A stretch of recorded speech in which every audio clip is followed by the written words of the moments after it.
کہ اس وقت جو ملک کو اندرونی اور بیرونی چیلنجز درپیش ہیں ان سے نبٹنے کے لیے پاکستان میں ایک جوائنٹ ایفرٹ کی ضرورت ہے دونوں جماعتوں کی اور دیگر جو ہمارے کولیشن پارٹنرز ہیں ان سب کے ساتھ مل کر ہمیں اس ملک کو اس معاشی بحران سے اور دہشت گردی کی جو ایک لہر ہے جس کا ہمیں سامنا ہے ان کا مقابلہ کرنے کے لیے اس وقت ملک میں کانفرنٹیشن کی سیاست کی ضرورت نہیں ہے بلکہ کولیبریشن کی سیاست کی ضرورت ہے۔ اچھا ایسے سر یہ فرما دیجیے کہ کیا وجہ ہے کہ ایک غیر جمہوری دور میں این ایس سی ایوارڈ بھی ہوتا ہے، سی ایس سی کا اجلاس بھی ہوتا ہے، لیکن ایک جمہوری دور میں طویل عرصے سے صنف کے مطالبے کے باوجود یہ دونوں اجلاس نہیں ہو رہے۔ دوسری بات سر آپ نے بھی ٹیکنالوجی کی بات کی، قرآن پاکستان میں یہاں سر ایک میسیج نہیں جاتا واٹس ایپ پہ یا تو اس دور میں اڑان پاکستان کیسے کامیاب ہوگا؟ جی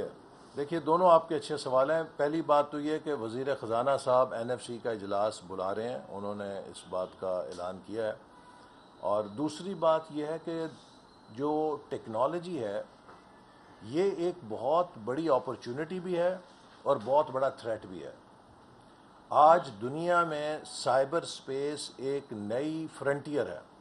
جیسے آپ زمین کے اوپر جغرافیے پہ ملک کے مفادات اور ملک کی سالمیت کی حفاظت کرتے ہیں، اسی طرح سائبر سپیس پر بھی آج سائبر سیکیورٹی وہ فرنٹیئر ہے کہ جس پر ہر ملک اپنے دفاع کے لیے کوشش کر رہا ہے، چونکہ سائبر سپیس سے آپ کسی ملک کو کرپل کر سکتے ہیں، اس کے پاور سٹرکچر کو ڈھا سکتے ہیں، اس کے فائنانس کے ڈھانچے کو ڈھا سکتے ہیں، آپ اس کی پوری انشورنس انڈسٹری اڑا سکتے ہیں، اس کے آپ پورے گورننس کے نظام کو ہیک کر سکتے ہیں۔ تو لہٰذا امریکہ سے لے کے آسٹریلیا تک ہر ملک آج اپنے ملک کی سائبر سپیس کو سیکیور کرنے کے لیے اقدامات کر رہا ہے۔ پاکستان نے اس میں دیر سے قدم اٹھایا ہے، لیکن یہ ہمارا فرض ہے کہ ہم سائبر سپیس کو سیکیور کریں۔ البتہ جو سائبر آئی ٹی بزنسز ہیں ان کی پروٹیکشن بھی ہمارا فرض ہے۔ تو اسی لیے وفاقی حکومت نے رجسٹرڈ وی پی اینز کے ذریعے جو سافٹ ویئر ہاؤسز ہیں ان کو ان انٹرپٹڈ سروس دینے کی سہولت رکھی ہوئی ہے، اور آپ دیکھ رہے ہیں کہ 34% سافٹ ویئر ایکسپورٹ میں اضافہ ہوا ہے۔ اگر خدا نہ خواستہ یہ اتنے حالات برے ہوتے تو یہ 34% گراوٹ ہونی چاہیے تھی، لیکن ہماری سافٹ ویئر انڈسٹری ترقی کر رہی ہے۔ یہ ٹیمپرری فیز ہے اور اس میں انشاءاللہ تعالی آپ دیکھیں گے کہ ابھی بہتری آئے گی، لیکن میں یہ ضرور کہوں گا کہ پاکستان کو اس وقت ایک غیر اعلانیہ جنگ کا سامنا ہے، جس کا مقصد یہ ہے کہ پاکستان میں اندرونی انتشار پیدا کیا جائے، پاکستان میں اندرونی طور پہ عدم استحکام پیدا کیا جائے، اور اس کو آپ دہشت گردی کی جو لہر ہے اس سے ملا کر دیکھیں تو سب کھیل سمجھ آ جاتا ہے۔ تو یہ حکومت کی ذمہ داری ہے کہ جہاں وہ لوگوں کو ان کی فریڈم آف ایکسپریشن کی اجازت دے وہاں پہ وہ ملک کے استحکام اور ملک کی سالمیت کے لیے وہ اقدامات بھی اٹھائے جو ضروری ہیں۔ اگر ہم یہ ان اٹینڈنٹ اب آپ دیکھیے آسٹریلیا دیکھ لیجئے کتنا بڑا ترقی یافتہ ملک ہے، انہوں نے تو اگلے سال سے کہا ہے کہ 16 سال سے کم عمر کے بچے جو ہیں وہ سوشل میڈیا استعمال ہی نہیں کر سکیں گے۔ تو ہر ملک اس کے اثرات سے اپنی طرح سے نبٹ رہا ہے اور ہر کسی کے لیے چیلنج ہے۔ امریکہ میں کہا گیا کہ ان کا صدارتی الیکشن جو ہے وہ ایک دوسرے ملک نے سوشل میڈیا کے ذریعے ہائی جیک کر لیا۔ تو اب امریکہ جیسا ملک کو اگر یہ چیلنج درپیش ہے تو ہم تو بہت ابھی ابتدائی مرحلے میں ہیں، تو لہٰذا یہ کوئی اتنی بڑی پریشانی کی بات نہیں، انشاءاللہ جلد اس پہ آپ دیکھیں گے بہتری آئے گی۔ سر یہ بتائیے سر آپ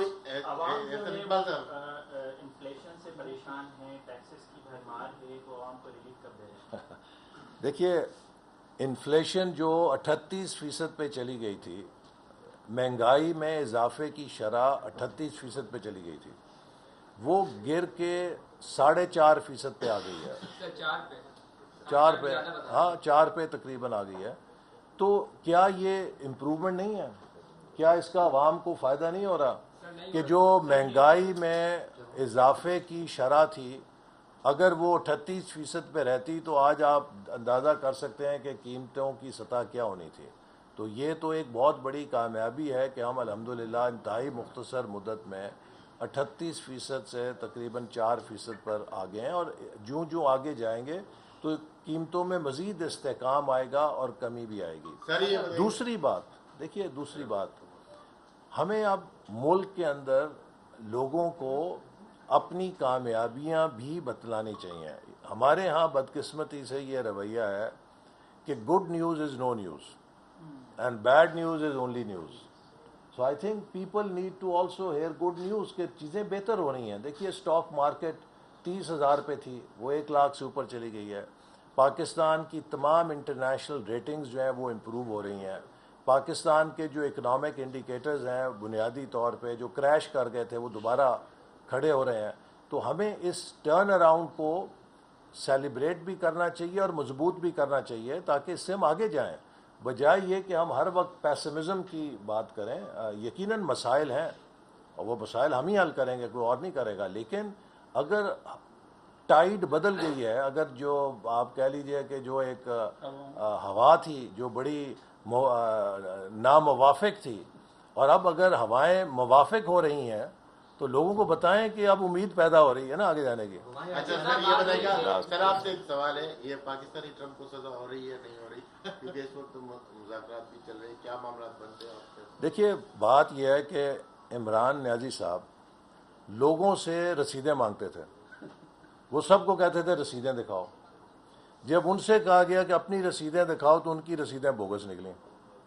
وہ کسی دکاندار کی ایسی رسیدیں تھیں جس کی دکان ہی نہیں تھی اور بوگس رسیدیں تھیں. تو اگر وہ اصلی رسیدیں دکھا دیں گے تو وہ رہا ہو جائیں گے.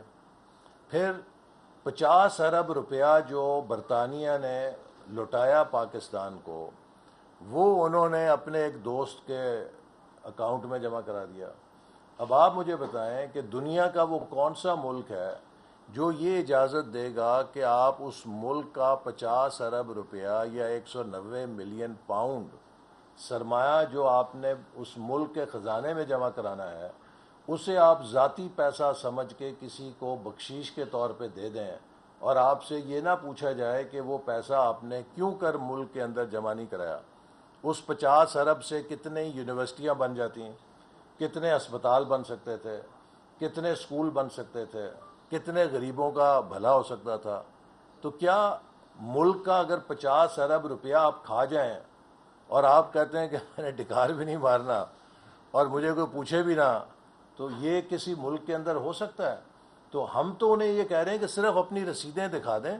کوئی اگر آپ کے پاس مستند رسید ہے کہ 50 ارب روپیہ آپ نے کہاں کیا، آپ کے پاس اگر کوئی مستند رسید ہے کہ جو تحفے آپ کو ملے، یہ کیا وجہ ہے کہ آپ کے گن مین کو اور آپ کے عملے کو مہنگے تحفے ملے اور آپ کو سستے تحفے ملے؟